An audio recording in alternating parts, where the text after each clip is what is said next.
Hello everyone, this is Dr. Scott Haggerty with Elite Health and Wellness, and we are here today for the Food as Medicine presentation. So I'm very excited to bring this to you because this is one of my biggest passions. I love to go and teach people about how foods directly relate to their immune function because I find it to be one of the places where there's the greatest confusion. There's so much correlation between your day-to-day health, your likelihood for disease, and the foods that you consume on a day-to-day basis. So we're going to dig in here to several different topics, and we're going to lay out some terms here upcoming. I really look forward to some feedback and additional questions that you may have. So if there are things that you run into where you would like some additional clarification, or you'd like me to go through and do additional webinars on, I'd be more than happy to. Leave your feedback either on the Google Plus page. You can get us through Facebook. All of them have the link back to the Elite Health and Wellness website as well. So I look forward to your feedback. Hope that you enjoy the presentation, and I will go ahead and get started. The first concept here we need to talk about is the diet-health connection. We're going to lay out a few key terms, inflammation being the base for the entire concept here. When we start talking about inflammation, what we're talking about is a process which the body uses to heal tissues. Inflammation can be acute inflammation when you have an injury such as breaking a leg, having a bruise, or a sinus infection. Inflammation still is the same process the body uses to go and heal any of these. When we start talking about long-term disease processes, such as heart disease, such as cancer, and many forms of cancer, such as diabetes type 2, such as things like osteoarthritis and gout, a lot of these conditions have this common factor called low-grade inflammation, chronic low-grade systemic inflammation. These things are perpetuated by a number of different factors. For the scope of this presentation, we're going to talk about pro-inflammatory foods as the drivers of this inflammation, and anti-inflammatory foods as the catalyst to decrease the level of inflammation, taking you further away from the likelihood to develop these chronic diseases, and helping to normalize immune function.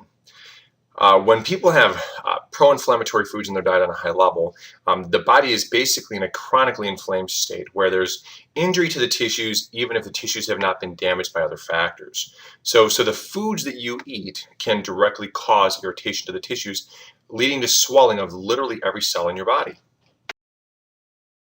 So let's go through a list of some of the more common diseases that we will all have heard about. Irritable bowel syndrome is a big one. It's a combination of inflammation in the system along with a thing called small intestinal bacterial overgrowth. And so the gut flora, which is supposed to be housed in the large intestine, if we have too high of a sugar diet, it can actually cause the gut bacteria to overflow into the small intestine, making the bacteria secrete their chemical toxins out into the system where they're not supposed to be able to reach. So when they reach the small intestine, they have free access to the bloodstream. This can cause irritation to the small intestine, but also can lead to other things. One of the most common correlations they're finding is myofascial pain syndromes. So if you are dealing with chronic pain, this could be one of the problems. We're looking at heart disease because heart disease is where a lot of the research really comes from. And then it obviously spreads out into other categories because the inflammation conversation really is all about how many diseases start, what the process is. And heart disease is the one that has the greatest level of research that started the base. And then these other categories, we're able to go and find correlations between low-grade inflammation and their onset. Type 2 diabetes, as we mentioned, osteoarthritis. Alzheimer's disease is actually appearing from the research to be a form of central neuropathy that is a long-term side effect of type 2 diabetes. So we know that the nervous system is susceptible to damage from high sugar intake. And the longer that obviously this happens, the greater the damage is going to become. And apparently in some people, what it's appearing is that Alzheimer's and dementia may be directly related to long-term high carbohydrate diets. So there's a whole large group of diseases that fall under a category called metabolic syndrome. So as you look down here, you'll see a lot of diseases that are very familiar. PCOS, which is real common these days, polycystic ovarian syndrome as it's called, hypertension, coronary artery disease, increased risk factors for stroke, certain types of cancers, and the list goes on and on and on and on. So let's start talking about one of the primary culprits here that we're going to deal with. Omega-6 fatty acids are rampant in our diet. They are found in so many places, it's almost hard to avoid them. So becoming very aware of what types of food classes contain omega-6 fatty acids is of very high importance in the context of trying to control the inflammation in your system. So when you start talking about omega-6s, think grains first. They are extremely high in omega-6 fatty acids. You look at your wheat grains, you look at a lot of your rices, any type of a grain-based product, think omega-6s, because their cell wall that makes each one of these individual organisms up, they have an outside layer of the cell membrane that is bound by a lot of fats, and the primary fat that's in them is these omega-6s. So what basically happens is when you ingest, let's say, wheat pasta, okay, you eat the wheat pasta, it's digested, broken down by your body, and it releases these omega-6 fatty acids. What these omega-6 fatty acids will do is when they come in contact with your cells, they will trigger an inflammatory response within the cells, making them begin to swell, even if these tissues haven't been injured. The more omega-6s that you have, the more cells they contact, the more inflammation that they trigger. That's why this becomes an issue, because now you have all these cells in the body that are becoming irritated and inflamed, even if there's not an injury. And you look, these are real common oils, are very common fatty acids because they're found in most of your daily oils. Corn oils, safflower, sunflower, cottonseed, peanut oil, soybean, and then foods that are made with these, which the list is endless. I mean, your salad dressings, margarines. You can look at just about any type of a packaged food, and if it has an oil in it, it's going to be some type of an inflammatory oil. So as you can see, what this does is the more that you consume these types of products, the more that they activate the immune system, and over a long period of time, what it will do is it will turn the body's immune system against itself in what you would most likely call autoimmunity. So we look at these to try and maintain some form of balance. Science has found there's an ideal ratio of omega-6 fatty acids to omega-3 fatty acids. That ideal ratio is 4:1. Now, to give you a frame of reference, most Americans right now consume an average of 50 omega-6 fatty acids for every 1 omega-3 they take in. Now, that is an enormous imbalance. And that is why we end up dealing with this problem of chronic inflammation, because if every single day of your life you're taking in high doses of omega-6 fatty acids and low quantities of omega-3s, that means that every single day that your immune system is extremely overactive and you're constantly living in a state of inflammation. And you probably know people that you see that are like this and don't even realize it. Think about your friends and family, and maybe even yourself, who are chronically sick. Always fighting a cold, a sinus infection, something, and the body just isn't able to go and keep them healthy. These are really important signals for you to realize that this person has an immune system that's really in the tank. Because when you have this chronic overactivity of the immune system because of an omega-6 imbalance, really insufficient on omega-3s, one of the first things that happens is that your immune system has a limited quantity of cells to recruit at any point in time. So if the immune cells are tied up just trying to heal all of the cells in the body that have been inflamed, they are always going from cell to cell to cell to cell to cell, trying to fight just the damage done by the omega-6s overactivating them. Then, let's say you come in contact with a common cold. That common cold gets in, the immune systems are really depleted because they don't have enough cells available. So then that cold gets in and has the ability to go and infect many tissues, becoming a much more significant infection than what it should, and it also lasts much longer than what it should. So these become huge issues because now you're always fighting from behind. It takes a long time to recover. You get sick too often. You're always fighting something. So if you can get the immune system to over time become more balanced by increasing the number of omega-3s and dramatically decreasing the number of omega-6s, the immune system will fortify. It'll get stronger. Your defenses will become faster. You will become sick less often. The body itself will begin to heal. Now, some of you may be thinking, I'm already unhealthy and my body's, already kind of broken down. Keep in mind, this doesn't change regardless of your age. You could be young, you could be old. Where you're at today is the starting point. Where you want to be is the end point. So you could be 6 or 60. If you're 60 years old and you've lived an unhealthy lifestyle, okay, we can't change the past. What we can do is we can look at making changes today to try and help to go and modify the future. your health can still radically change no matter what your history has been like. So look at every day as a new starting point so that you can go and start making these healthy lifestyle choices to try and help to modify the future, because you can still dramatically reduce your risk factors for diseases and maybe stop some disease processes in their tracks by changing the way the body's chemistry works. So if you look at the modern diet, let's lay out a couple of basic concepts. So this is about what the diet breaks down as on a daily basis for just about every American. About 10% of it is dairy products. Now, for this conversation, we're going to call dairy products inflammatory neutral. There are certain conditions that would change that. If you have rheumatoid arthritis, then you need to avoid dairy altogether because it will dramatically trigger your immune system if you are rheumatoid. Okay, but for this conversation, if you're generally healthy, no significant disease, call dairy neutral. 1 to 2% of the diet is typically made up of alcohol. 20% of the diet is made of refined grains, pastas, breads, and cereals, which is a huge issue. 20% refined sugars. And when you consider refined sugars, that's the added into your foods. That's what you drink if you're drinking soda, if you're drinking juices, or if your kids are drinking juices. And 20% refined vegetable oils. And then 15 to 20% of the diet is going to be made up of obese meat. Obese meat is the fatty meats, a lot of marbling, obese pork. So when you start looking at those middle four, the grains, the sugars, the vegetable oils, and the obese meat, these are huge issues, because all of those lead to inflammation in the system, increasing the risk factors for many chronic diseases because they all drive up immunity. They all have different factors, including the ability to overly sensitize the immune system, causing you to not be able to react effectively, but also leading down different pathways for different diseases. Refined sugars are one of the biggest issues that we're dealing with today, because the grains in particular are very high in carbohydrates, which is one issue.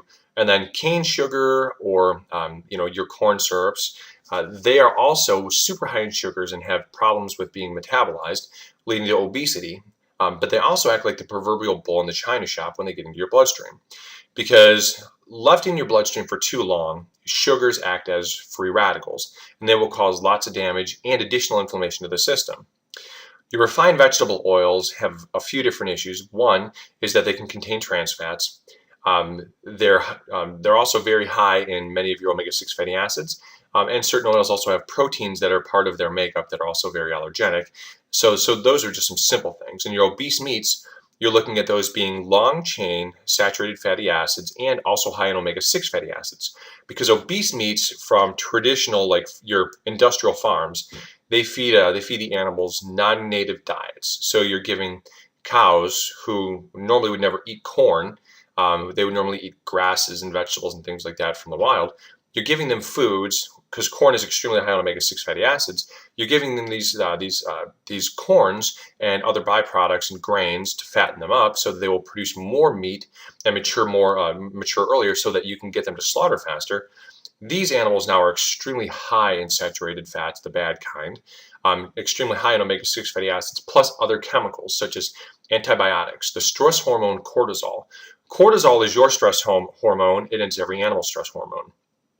When you're under stress, cortisol, this chemical, is secreted by your body, and it will decrease the level of immune function and increasing the level of inflammation in your body as an immune response. So for people who are chronically stressed, this becomes a bigger issue, because your cortisol levels are already high, and you've got these other factors that can be dramatically lowering your immune function. And then the other area which we need to look at is 10% fruits and vegetables. That's a huge issue, because these foods are extremely anti-inflammatory and should be in much higher quantities in the diet than what they are. So we'll talk a little bit about some ways to go make some modifications to try and bring you back into balance.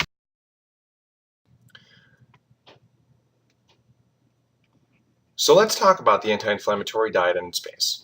So the anti-inflammatory diet really stems from a research study that was done in 2004 that was concerning a thing called polymeal versus polypill. Polypill was a proposed combination of 4 of the most popular cardiovascular risk-reducing drugs versus a thing called polymeal. And what they were trying to see was, how could you possibly modify the risk factors for cardiovascular disease using food? And what they did is they took foods that were very high in omega-3 fatty acids, high in very cardioprotective antioxidants, spices and nuts and things like that, and combined them together to see how they could reduce the risk. What they found in this study is that they were able to reduce the risk factors for heart disease by between 63 and 84% by using the foods listed. Let me go through some of the basics here of what this basically means. So they refer to red wine. Red wine is up here with the highest risk reduction of 32% because of a chemical found in it called resveratrol. Resveratrol is a very powerful antioxidant that has been shown to be very protective of the cardiovascular system and also protective of a little portion of a cell called the mitochondria. In every single cell in your body, they have this little powerhouse that makes all of its energy called a mitochondria. So your body is known to be as old as are these mitochondria. So the resveratrol happens to be very protective of the mitochondria, basically extending their active life, reducing damage to them, allowing you to function at a higher level for longer periods of your life. So that's why the recommendation for resveratrol has been shown to be a big risk factor. Big risk factor modifier. So fish, which is listed with chicken, omega-3 eggs, lean red meats, and things like that, is up at the top as well because it has the ability to reduce inflammation by increasing the amount of omega-3s in your system. And omega-3s are just a big deal. You need this omega-3 balance to reduce these risk factors to keep your inflammation in your system calmed down. The calmer that the inflammation is, the better that your body can do at fighting the actual diseases or risk factors that you're encountering on a day-to-day basis from the internal and the external world. Dark chocolate has loads of antioxidants. It is very, very powerful in protection of the cardiovascular system, and you can do some research yourself. There's lots of research studies out there that have shown dark chocolate as being a very powerful antioxidant, but it has to be at 85% pure or higher. When you get to a point when you're, any less than 85%, now the sugars themselves will delete the risk factor benefits, risk factor modifying benefits of the dark chocolate because of the antioxidants you get from the added sugar. Vegetables, fruits, and potatoes. So vegetables and fruits, which are deficient in most people's diets, have so many important chemical compounds in them that are antioxidants, little phytonutrients that we need for day-to-day function. Vegetables contain and fruits contain tons of little vitamins and minerals that our bodies need.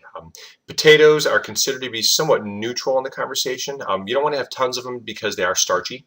But if you're going to have a vegetable-based carbohydrate source, a potato is a good choice, but you just want to do it in low quantities because then you can start getting too much carbohydrate because they're so starchy. So you would have to be very careful in your consumption.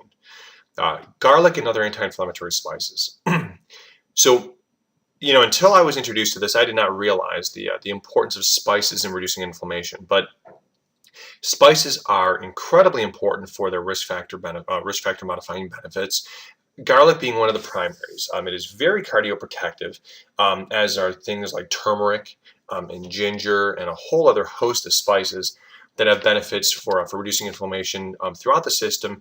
And in certain types of conditions, they tend to even be more powerful. Like garlic is very potent for the cardiovascular and respiratory systems. There's one called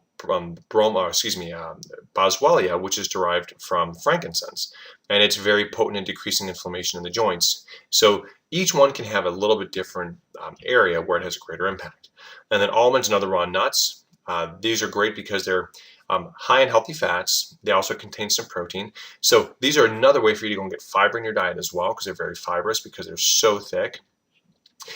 You want to try and make sure that you do almonds in moderation though, because they are extremely calorie dense, because they are high in fat. You want to try and make sure that you're consuming only moderate amounts of nuts. Overconsumption of nuts can lead to excessive abdominal obesity because they are so calorie dense, given the fact that 1 gram of fat contains 9 calories, whereas 1 gram of protein and 1 gram of carbohydrates contains 4 calories. So the difference in calories is extremely broad, and too much fat will lead to a great imbalance and will lead to some obesity. So when we look at supplements here are really more to fill in the gaps. So when you start looking at the way that the diet currently is constructed, okay, we know that most foods that are traditionally raised are going to be deficient in many of the vitamins and minerals that they're supposed to have because of traditional farming methods that are rampant throughout the nation these days.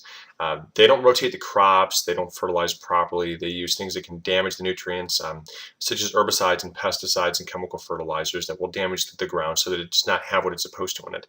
So what you have to do is you have to look at basic fill-in-the-gap type supplementation, starting with a multivitamin. And the multivitamin is really there to help you with getting a good foundation. We need magnesium, which is crucial to good health, omega-3 fatty acids at 1 to 2 grams per day, vitamin D3, especially if you are darker skinned or live in low light climates, you have to go and really supplement with vitamin D. The minimum recommendation is 2,000 IUs per day for an adult. But realistically, if you live in climates where you don't get as much sun or you're dark skinned, you really need to go and get that to a minimum of 5,000 IUs per day. And probiotics are crucial. They fortify your gut health. They also act as a large contributor to your immune function. So having probiotics for you and for your children is crucial. There's a few others listed down here that can also help to be anti-inflammatory and antioxidants, and they have different functions. We're not going to dig as much into those today. We'll dig into those in other lectures. So the multivitamins really are there just to fill in the gaps, as we mentioned. When you start talking about multivitamins, one of the big factors you have to consider is this term called bioavailability. The off-the-shelf vitamins from the grocery stores are really poor in bioavailability. You got to consider the fact that the big box grocery stores are only really adding those to the shelf for profit, not for quality. Okay, your Centrums and your One-A-Days, those multivitamins are really low quality, a lot of fillers, and the forms of many of the vitamins and minerals they put in are the least bioavailable forms that you can get. So you're actually wasting the majority of the supplement, not absorbing it. So there's even been some research that's come out most recently last year in the Journal of the Annals of the Internal Medical Association that certain vitamins and minerals can actually cause free radical damage if they are in the wrong form. And in particular, it focused around ground-based minerals, where if they are not immediately absorbed into the system and they stay in the gut, they can cause free radical damage to the gut lining, increasing the risk for colon cancer. Magnesium deficiency is one of the most important things we have to address because I see this every day. Magnesium deficiency is a widespread, darn near epidemic. Just about every patient that I come across starts out with magnesium deficiency. So we make a recommendation pretty early on for everyone to start taking magnesium, to start trying to reduce this factor and to try and build up the body's supplies of it, because your body becomes more efficient at everything when you have magnesium in adequate levels, and you're more likely to have headaches if you are magnesium deficient. So if you have headaches, just start getting your magnesium intake up to between 400 and 800 milligrams per day every day and just maintain it. You know, it's not something where it's a fix. It's not medicinal where it's going to go and take away your symptoms. It builds up in your system over time, helping to reduce muscle tension and improving the function of your cells, reducing the overall long-term of headaches. But you also see increased atherosclerosis, cardiovascular disease, lots of cardiovascular risk factors, increased rates of osteoporosis, diabetes mellitus or type 2, asthma, preeclampsia, neurological and psychiatric conditions, and there's even some strong links to Crohn's and colitis triggering.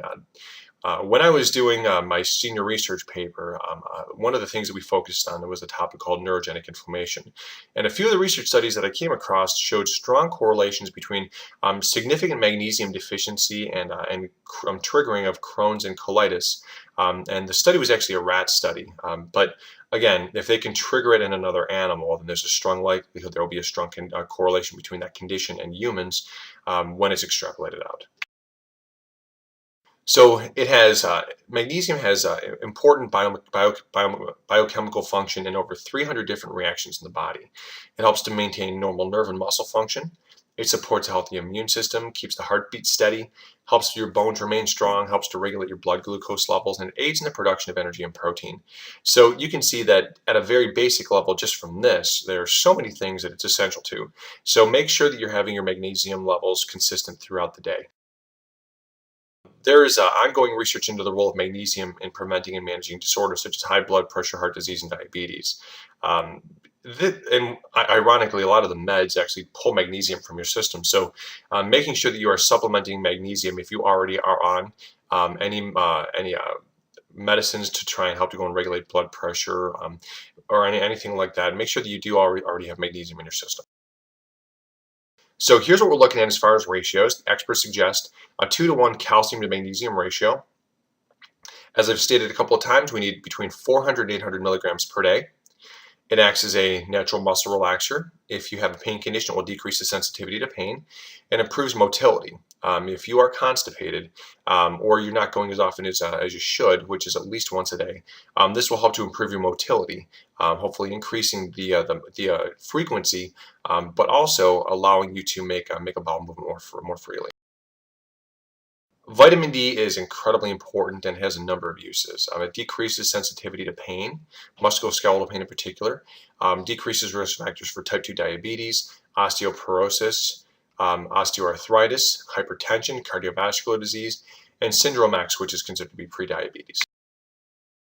So it has been shown to go and reduce risk for development of multiple sclerosis, PCOS, depression, epilepsy, prevention of cancer, prevention of IDDM, and has been shown to modify chronic low back pain. The recommendation is between 4,000 and 10,000 IUs per day. And these come from a research group called the Vitamin D Research Council. You can find them online if you'd like.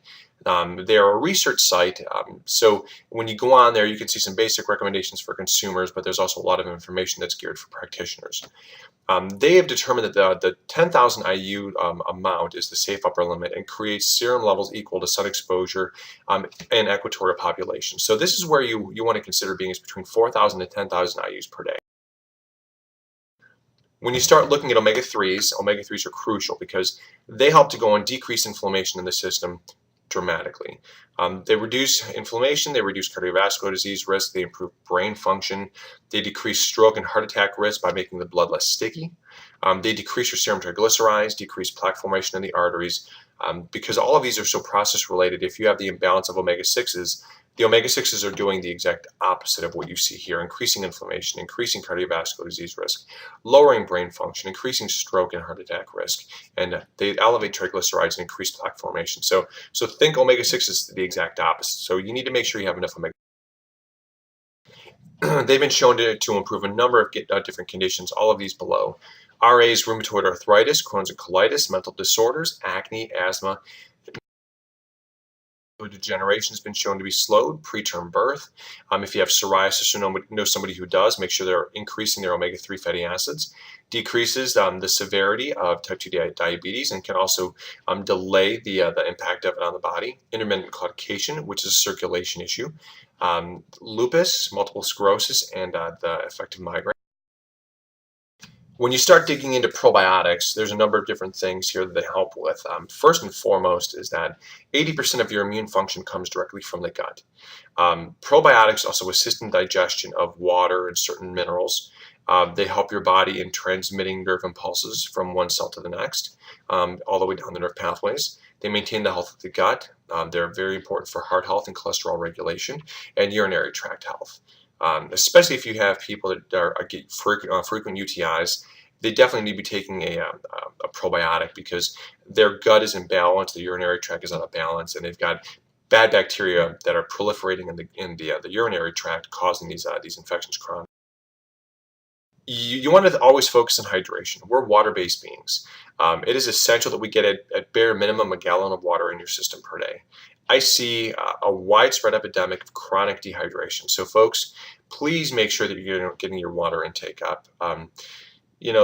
Even if you're not thinking about necessarily the inflammatory effects, think about it like this. Your blood flows through these little tubes called our arteries. When we are dehydrated, your blood becomes thicker, okay, because there's less fluid to allow for it to flow. This is what is called the viscosity of your blood, okay? You've probably heard this in commercials when oil companies talk about viscosity of your oil in your car. What that means is how easily it can flow through these little tubes or our arteries. When you're dehydrated and the blood becomes thicker, here's two things you have to think about. When you're dehydrated, you, by not being hydrated enough, are increasing your risk factors exponentially for a heart attack and for a stroke. So hopefully this hits home with many of you that are heavy coffee drinkers that say, I just don't drink much water. You don't think consciously about it. This is why you have to. You can dramatically decrease your risk for heart attack and stroke by this one single factor that you modify. So please, please, please, if you take nothing else out of today's presentation, get your water intake up. We're water-based beings, so our bodies are mostly made of water. So and every reaction in our body comes from a reaction that happens inside of water, no matter what cell it is. So for your body to heal, you need sufficient water. If you're dehydrated and you're doing all these other things, you can negate all the impact of all these other dietary changes that you made by just being dehydrated. So please take this to heart. This is one of the most important things that you can do is get yourself hydrated. So I hope that this has been useful. If you have questions, please feel free to email me at Scott, S-C-O-T-T, Haggerty@gmail.com, or you can post questions on our Facebook and Google Plus forums. I'd be more than happy to get back in touch with you and respond to your questions as soon as possible. We'd love your feedback, and if there's other topics or things that you heard in the presentation today that you'd like me to expand upon, please feel free to contact me and let me know, and I'd be more than happy to dig into some of these other topics. So I thank you very much for your time, and this is, again, Dr. Scott Haggerty with Elite Health and Wellness.